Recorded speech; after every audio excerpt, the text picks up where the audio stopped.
Hello, I'm Spoody Biscuit, and with me is RoyalGoof. We're going to co-commentate this story mode double time race as our AGDQ 2020 submission. Before we start, it's worth noting that this works well as a standalone run or a race. We prefer a race, but either one works. If it's a race, we'll be doing seeded mode to ensure that we get the same overworlds and such. It's worth commenting on that there is the potential for a donation incentive.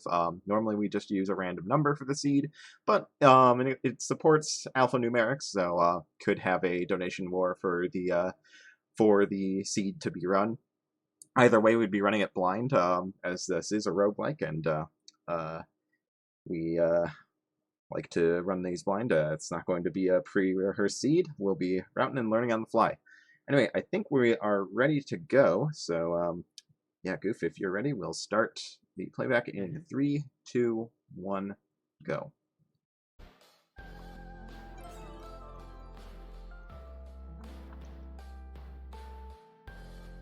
Alright, so at the start of story mode, you are given the choice to pick Lincoln Zelda. We pick Zelda to start as she has a little better overworld routing as she starts in Hyrule Castle, which is around the middle of the overworld. It's easier for her to get to all the dungeons and whatnot. She also has some good abilities like Neighbor's Love, which allows her to protect herself from enemy attacks as well as reflect them, which is very useful. She also has, every character has a unique weapon type, and her weapon type is the rapier, which is definitely the best out of the character-specific weapons, which makes it a little easier to get a better weapon for her. Right off the bat, we're getting an early key in Poison Pond there. Keys are important for the run. You need at least one key for every dungeon. One for each of the 4 instrument dungeons, and another 3 for Hyrule Castle. As well as potentially extras to open gold chests if you want to look for weapons in those. So, yeah, a little bit of Route Divergence Goof heading up to the Windmill Hut to activate that Sheikah Stone. Sheikah Stones are essentially warp points for once you get the loot, which we got the loot pretty quickly at the first Cadence Cave out over in the Lost Woods. That allows some quick travel. You can warp back to any Sheikah Stone instantly, or warp back to the entrance of a dungeon with it. And yeah, it is worth noting that while the overworld map is procedurally generated and random for every playthrough, there are some set pieces that generate in most seeds that will generate consistent items, and like that iron knuckle back there that I killed, when you see that in the desert, that's always going to have a ring of piercing, which is a very valuable speed ring. I also do the puzzle there for the power glove, which is necessary for a few skips, and pick up the titanium dagger, which is a free +1 damage. And coming up on the music puzzle here, you do this music puzzle, you get the power glove. I actually screwed up a little bit there, so I have to do it again. The power glove will allow you to grab things that you are normally not able to grab, like half blocks and stuff. And something we're doing a little bit here that you won't see in the normal single tempo run, we're going out of our way to grab a couple of heart pieces. That's because, double time as you'd expect with the entire game moving twice as fast. It's a lot harder to play safely, a lot easier to take stray hits, so having a little bit of extra health is very convenient. Goof right there on the right side there, just a little while ago, utilizing the duping bug. With the power glove, if you lift and throw an object that contains an item, and attack it before it lands, it'll drop its item twice, and use that to get 2 hearts out of that pot. And I use it right there to get 2 bomb shoes out of that pot as well. Yes, and both of us picked up Din's Fire. Din's Fire is a remote-controlled spell that she can detonate and deal 3 damage to enemies, as well as has burn properties. You will see us use that a little bit. You might use it. I think I ended up not using it in this run. It does give an option for a quick kill against Wizrobo, but there is another way to do it, but that I think I end up going for in this run. So I also went for the dupe with the bomb shoe. And yeah, grab another heart piece there. Worth adding that heart pieces also refill your health on pickup, as does touching a Sheikah Stone. We'll take advantage of that a few times. Right there for me, that's another consistent set piece. The chest next to that little fountain and fence enclosure always has a Torch of Wisdom, which shows you the contents of all of any chests, even if you're not nearby the chest. So it makes it really easy to spot good items in the dungeons. And right here, I'm going to do a little bit of a tile despawn here. Normally, you're not supposed to be able to enter Kakariko from the northeast corner, but by hugging the walls, you can get the big tree in the corner there to despawn and just let you sneak into the back door like that. Saves a few seconds if you happen to be approaching it from that angle. I go for this chest here, and it's a battle shovel, which does 2 damage after the dig, but I don't take it for some reason. I also go up here and get the Torch of Wisdom. And also checking my map to find another set piece of Goron shop. It's very important. Just a moment ago, you saw me killing Freddy, the singing shopkeeper in the dungeon. He's very dangerous. He does infinite damage on a melee hit, so you got to be really careful with finding him, especially on double time. He can dunk you really hard if you're not careful. But if you kill him, the items in the shop are free, and you also get a coupon which lets you purchase an item in another shop for free. It is worth mentioning, though, that you have to be careful with that coupon, because if you try and use it on a Freddy-owned store, he knows where that coupon came from, and he's not too happy about you killing him. So he'll try and get revenge, and if you're not expecting it, that can nail you pretty hard. But we use it in this run to get the Goron Locket out of the Goron shop. It's not a Freddy-owned shop, so he just takes it without question. And it gives immunity to hot coals and lava damage, which is important for skipping the gear collection for the Goron, for the Gerudo Ruins. I have to go out of my way for the Goron shop a little bit, since it's in an odd location. And yeah, it is worth mentioning that you did see us both finish the Kakariko Crypt Dungeon and wake Link up. You're not going to see Link used much, if at all, in this run, but it is a requirement to wake him up before you're allowed to enter Hyrule Castle, either way.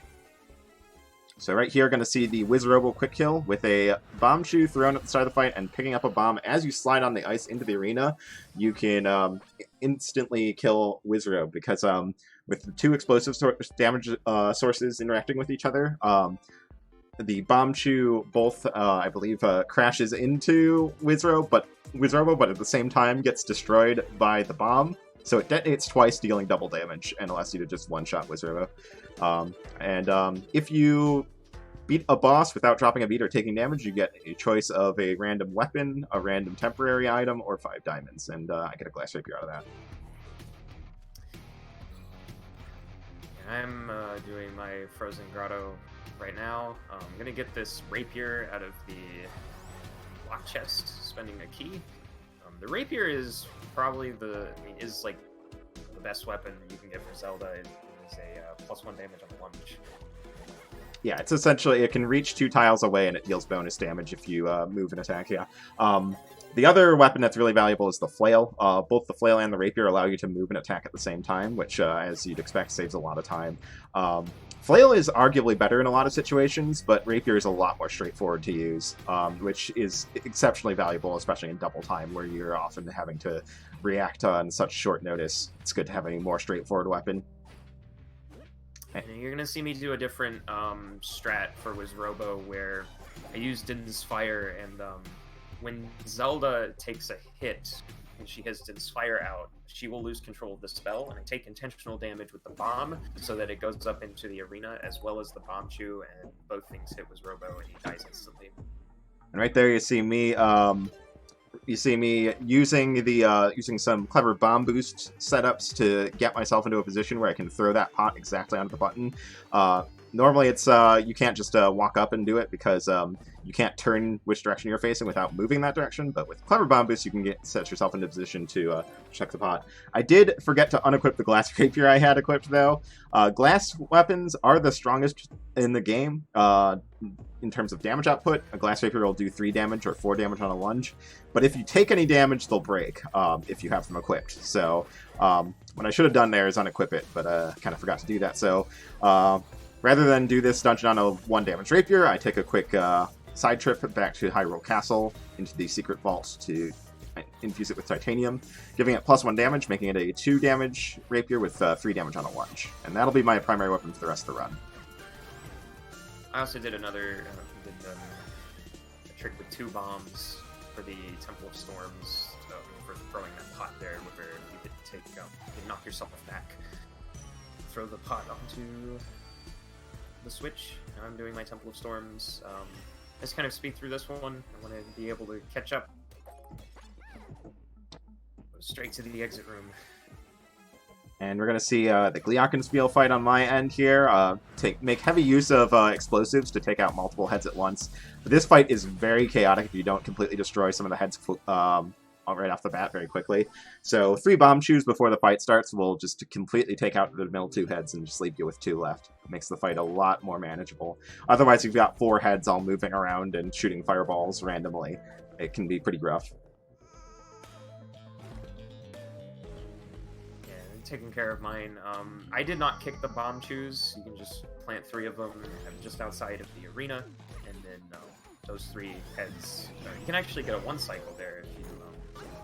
Yeah, the quick kill there is fairly flexible. So yeah, right there. Unfortunately, my Ring of Piercing breaking. Temporary equipment. The 4 items in the squares to the right of the weapon up at the top there. All break after losing enough durability or when you die. In the case of rings, they lose durability whenever you take damage, so I, at this point, have taken more than 8 hits of damage, so Ring of Piercing breaks, which means I can no longer pierce through shields and armor. But a pretty quick Base Guitarmos fight kill, Base Guitarmos Knight's kill, Goof following closely behind. And, yeah, I used a bomb chew to throw, to deal some extra damage to one of the small Guitarmos Knights at the start of the fight. Yeah, there's a little trick you can do to get some damage into the fight before it starts. Doesn't save a whole lot of time, but it is an option. And yeah, for this Lost Woods section, you just follow the direction of the strongest enemy in the swarm. There's one that's separated out from the rest. There are a few ways to skip the first floor here. One is to just push this slab around up the stairs. I do a little different one there, where you can pick up that block surrounded by trees, dead trees, and just throw that up onto the switch, which unlocks the stairs.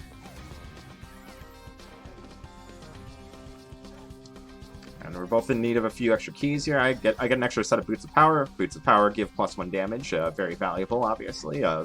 More damage you're dealing, the better.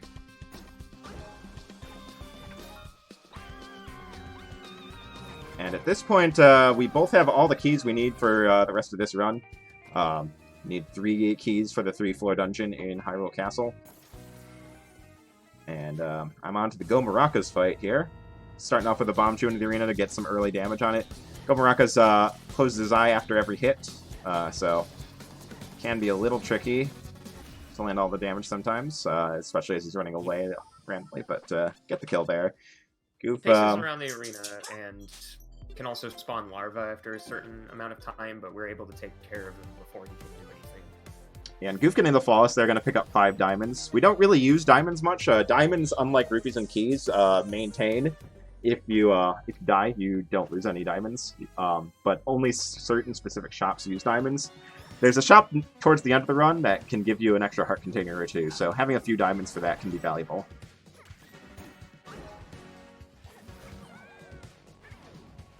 So Ring of Piercing here, just letting me attack the Iron Knuckles from the front, which is good for this arena, because otherwise that room can be pretty slow to do. I ended up losing my Ring of Piercing, so I couldn't quite do that. And Glass Slippers there, I consider it for a moment. Glass Slippers also give +1 damage, and they also provide immunity to floor terrain hazards. But like other glass equipment, they break if you take damage, so felt it was better to go with the Boots of Power.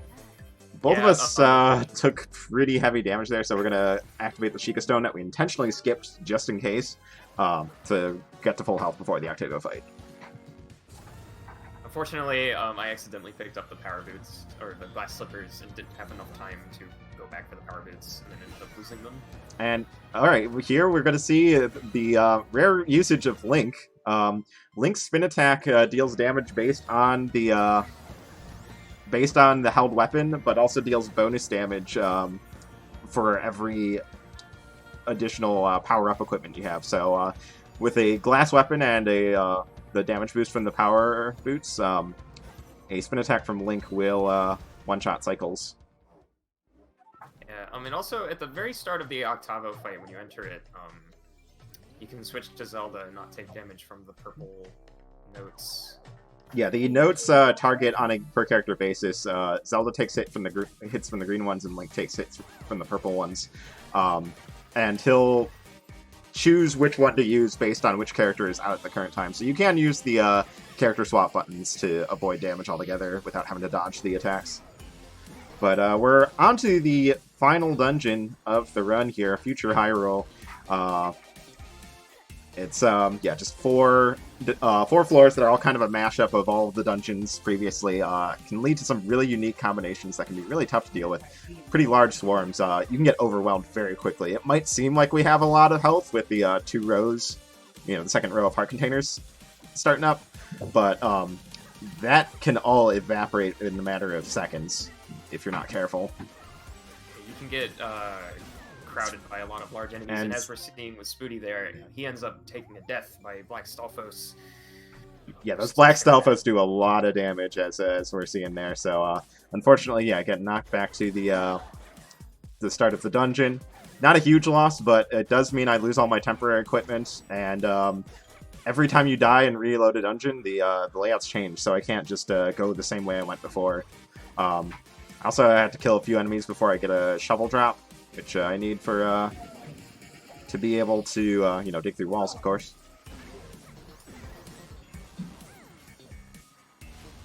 And these going through floor 4, a lot of goblins there. Eventually reach the exit, push Shadow Zelda down a pit. You can do that every time you hit her, she'll knock back, and sometimes you can knock her back and you launch pits and die instantly. And yeah, the strength of Ner's love here, making it self-evident. Getting really swarmed there, but just barely able to sneak out of there with 1 heart and get out of the Ganon fight shortly behind Goof. Goof using bomb strats here. Bombs deal double damage to Ganon. Normally you're intended to release a character, disable the shield with 1 character, and then attack with the other one for 1 damage. When you drop Ganon's shield, you get stunned. So normally with 1 character you can't hit Ganon all alone, but with a bomb placed in advance, you can get the damage stuck in there. Yeah, I ended up screwing up the timing here for the bombs. Have to end up freeing a character and just doing it the normal way. You can also get really overwhelmed here, as in the second phase, Ganon will start to spawn mini bosses, as well as the third phase. I managed to get lucky here and once you place all 3 characters in the Triforce, the run is over. That is it. Looks like Spoody. Yeah, I got hung up with a Dark Nut for a little bit. If it weren't for that Dark Nut, it would have might have been a tie even. But yeah, that's it right there. Finishing up the run, getting all 3 characters on the Triforce, and yeah, very close race, even with the late game death on my side. Really does a good job showcasing just how much this race isn't over until it's over. The late game can be really rough, and yeah, just the 1 death, and not run ending, but gave Goof enough time to launch back into the lead and take it. So yeah, I think it would make for a pretty good intense race, and I hope you will consider it. That's all for us right now. Thanks for watching. Bye bye.